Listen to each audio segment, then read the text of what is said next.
తిరుమలలో జుట్టెందుకిస్తారో మీకు తెలుసా? తిరుమలలో తలనీలాలు ఇవ్వడానికి ప్రధానంగా 2 కారణాలున్నాయి.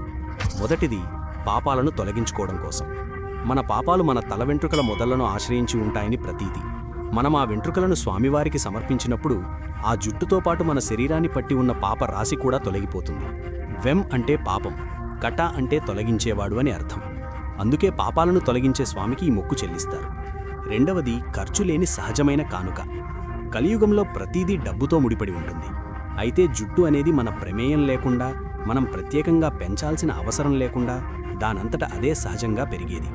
భక్తులు స్వామికి ఏమీ ఇవ్వలేని స్థితిలో ఉన్నా సరే డబ్బుతో సంబంధం లేకుండా సులభంగా ఇవ్వగలిగేది జుట్టు కాబట్టి స్వామి దాన్ని కోరుకున్నారు.